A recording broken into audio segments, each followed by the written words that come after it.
Hey, welcome back, football fans, to another episode of Gridiron Legends. Today we're going to look at another 7 members in the Hall of Fame, all inducted in 1964. So stick around and level up your football IQ as we delve into the rich history of pro football. Okay, today's first Gridiron Legend is Jimmy Conzelman. He's inducted as a head coach, running back, quarterback, and a contributor. Again, from the class of 1964. So while Jimmy Conzelman was a success at most of his endeavors, which included stints as a newspaper publisher, playwright, author, orator, and actor, it was primarily as a football player and coach that he excelled. A halfback at Washington University in St. Louis, he began his post-college career as a member of the Great Lakes Navy team that won the 1919 Rose Bowl. One of his Great Lakes teammates was George Halas, who recruited him for his 1920 Decatur Staley's team in the newly formed American Professional Football Association, which later changed its name to the National Football League. After one season with the Staleys, Conzelman moved on to the Rock Island Independents, where he began his career as a player-coach. He stayed with the Independents through 7 games of the 1922 season before jumping to the Milwaukee Badgers for the remainder of the season and the 1923 season. Offered an NFL franchise in Detroit in 1925 for a reported $100 investment, Conzelman became an NFL owner.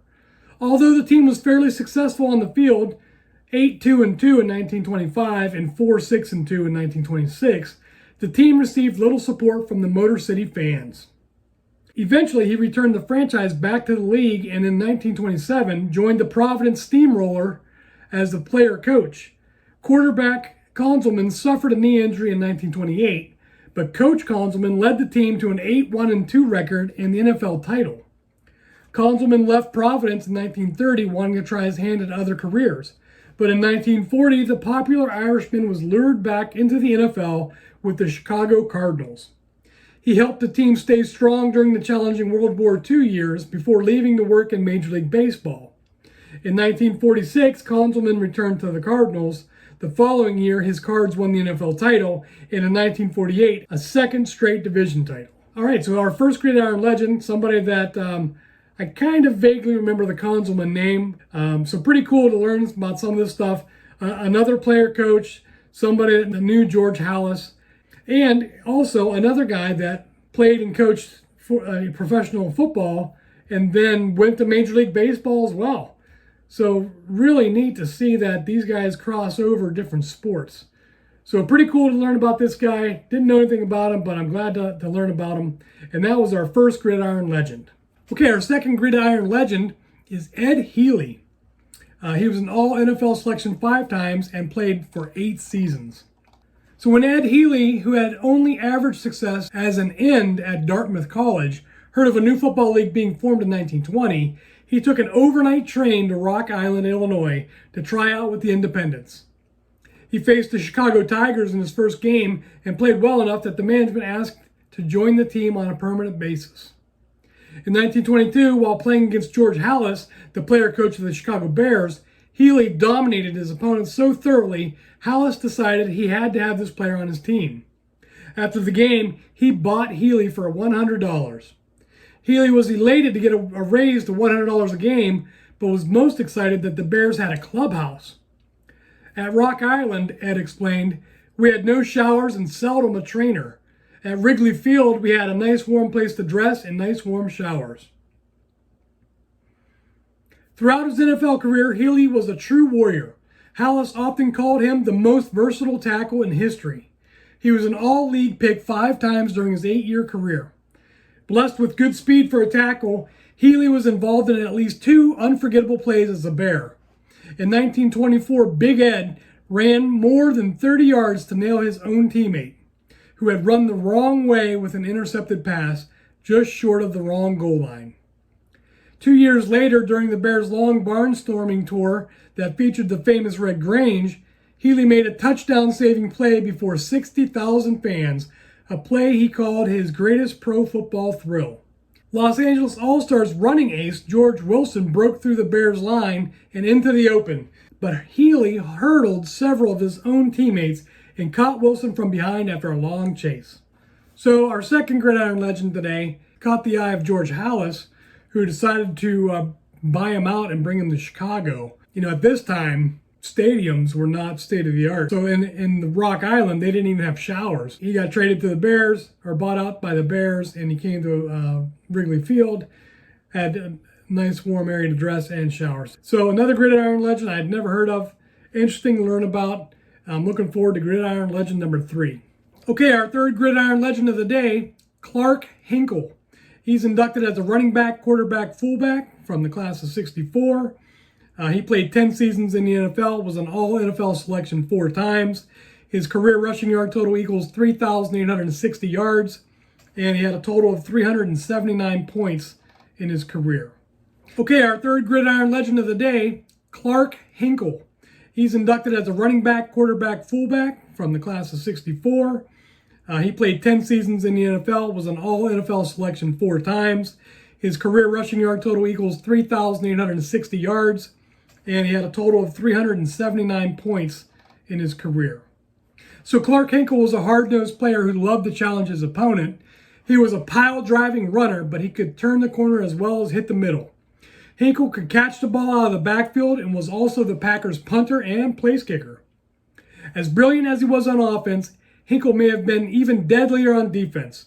Backing up the Packers' line, he was a vicious tackler against the run and terrific on pass defense.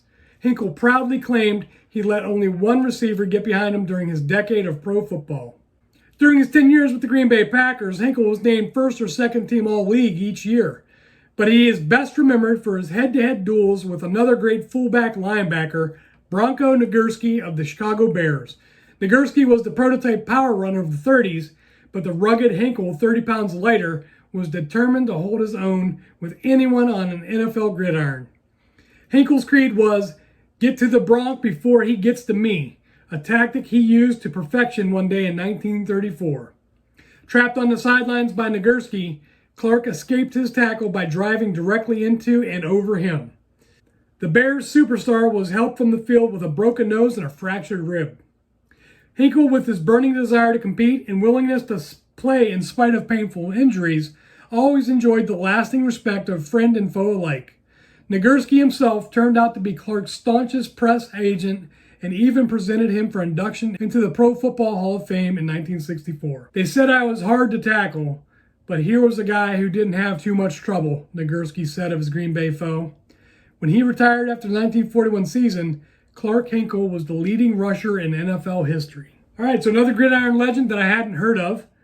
Clarke Hinkle played for the Packers, another do-it-all kind of guy. And the fact that he had these bouts with Nagurski is pretty interesting. We covered Nagurski in one of our past videos.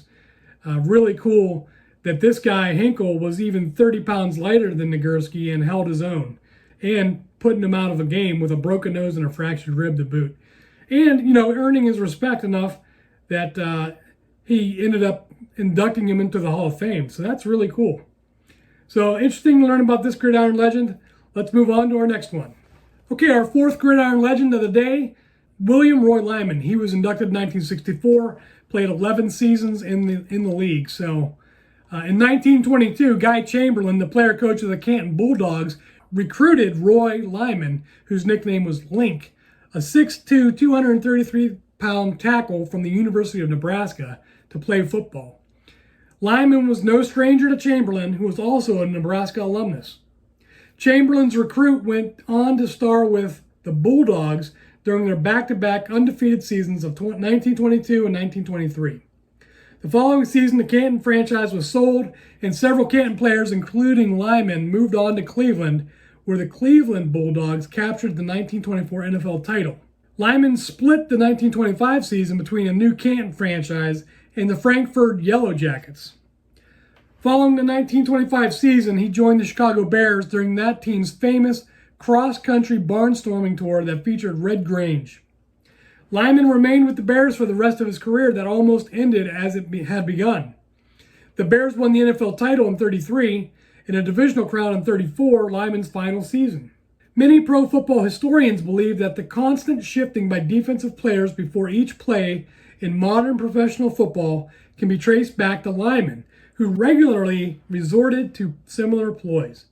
His sliding and shifting style of defensive line play confused his opponents and made him one of the most respected players of his time. Lyman explained that the idea of shifting was an instinctive move to fool a blocker. He had a unique ability to diagnose a play, and many times he would make his move just as the ball was snapped. Whether it was luck or a result of his outstanding play, Lyman experienced just one losing season during his 16 seasons of high school, college, and professional football career. A contributor to the end, Bears coach George Halas insisted Lyman was stronger and tougher during his last 2 seasons than when he first joined the team 8 years earlier. So here's another gridiron legend I'd never heard of, Roy Lyman. Another guy on the Bears team that they used to kind of popularize the game as they took their barnstorming tour.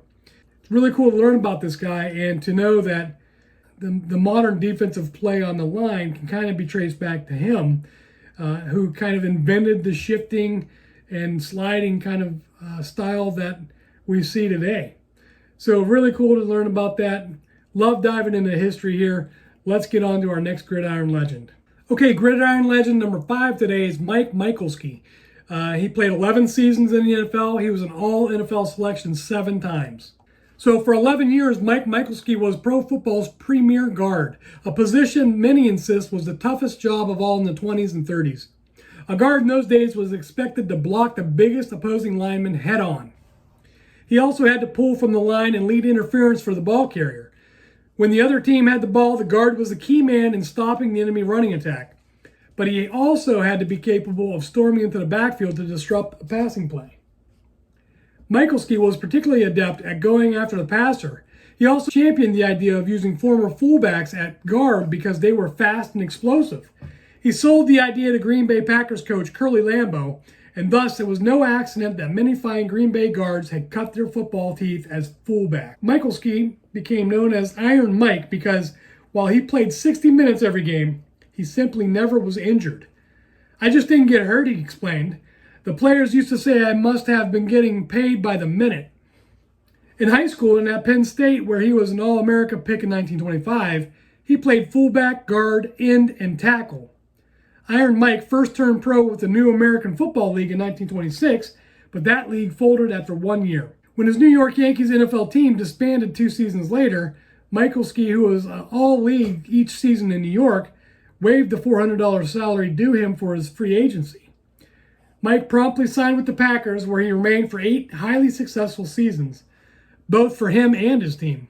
The Packers won NFL titles in 29, 30, and 31, and Michalske was named All-NFL in 29, 30, 31, 34, and 35. So another gridiron legend I hadn't heard of, Mike Michalske, a guard, supposedly the premier guard of his times.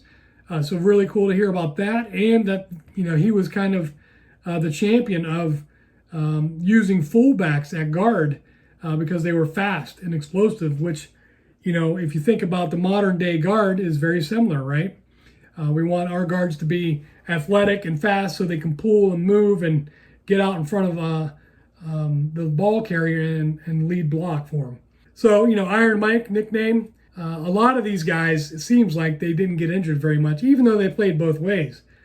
And then he ended up on the Packers years later, which it seems like at this time there were really only 2 teams, the Bears and the Packers, that were really, really good during those times. I don't know. I could be wrong, but seems like so far what we've heard from the last few videos is that you either played for the Bears or you played for the Packers. So pretty cool. Another gridiron legend. We've got 2 more to go, so stick around. Okay, our 6th gridiron legend of the day is contributor Art Rooney. Class of 64. He was in the league for 50 seasons, and he holds 4 Super Bowl titles. So in January of 1975, the Pittsburgh Steelers won their first National Football League championship by beating the Minnesota Vikings in Super Bowl IX. In the locker room after the game, celebrating Steelers gathered around the team founder, Art Rooney, to present him with the game ball. With the possible exception of the vanquished Vikings, the entire sports world rejoiced for the revered Mr. Rooney, who at long last had won the championship, which he had sought so diligently for so long. Rooney purchased the Pittsburgh franchise, originally known as the Pirates, in 1933. Although it was his first venture into the NFL, Rooney was a well-known sportsman in the Pittsburgh area, having previously successfully ran semi-pro clubs. Unfortunately, his NFL success was slow to come. In his first 8 years of ownership, the team managed only 24 victories, and Rooney lost money every year. The team's first winning season came in 1942. A tie for the Eastern Division title in 1947 was the nearest thing to a championship the Steelers experienced in their first 40 seasons. It was not that Rooney didn't try. In 1938, he shocked the sports world by signing Byron Whizzer White, the Colorado All-America, to a then unthinkable $15,000 contract. Rooney's continued faith in pro football was something that proved to be a guiding light for the NFL during the Depression years. Finally, in the 1970s, the team hit on the right combination of coaches, players, and the Steelers became the most dominant team of an entire decade, winning 4 Super Bowls. The Steelers of the 70s were armed with exceptionally talented athletes, but spiritually and emotionally, what they accomplished was a win for Mr. Rooney, a win for love, warmth, and kindness, all rare traits that the Chief continually exhibited during his more than half-century involvement in NFL football. All right, so our 6th gridiron legend is Art Rooney. This is somebody that I'm familiar with.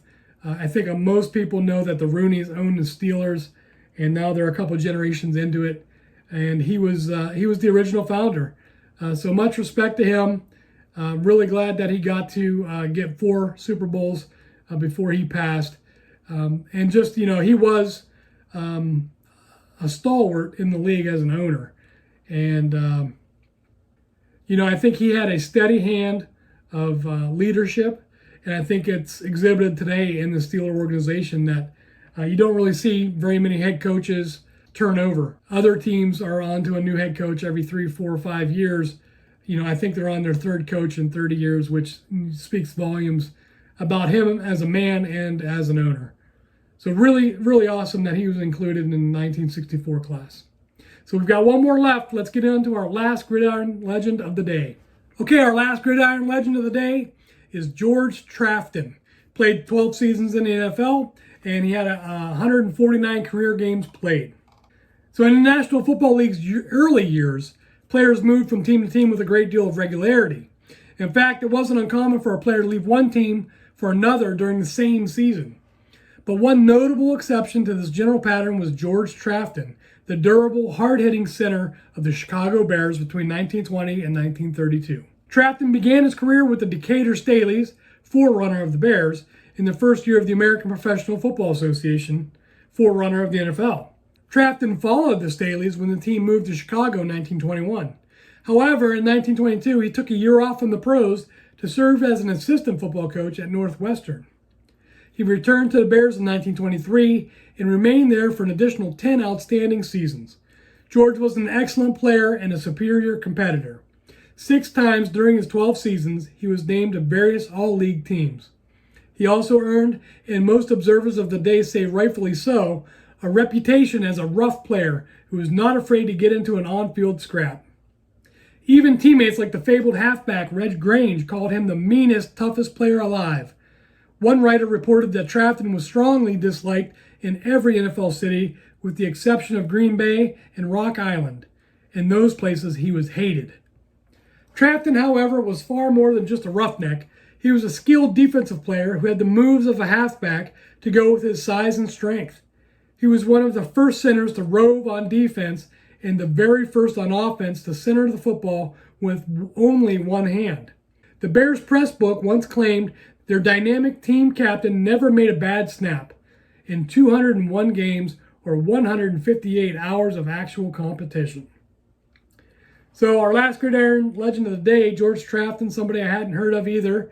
Again, played for the Chicago Bears, right? So the Bears of the Packers. And was very durable during 10 outstanding seasons there. He was a good defensive player as well. And it sounds like he was the first center that used the idea to snap the ball with one hand. So really cool to learn about that. I mean, that's an innovation of the game you don't think about, right? We take for granted today, just about every single center, I think, uses one hand to snap the ball. And that he was the the leader and implementing that in the league is really cool. So that's the last of our Gridiron Legends. Okay, thanks for joining me for today's trip into the past to learn about the 1964 class of Hall of Famers. Thanks for watching, and I'll see you next time.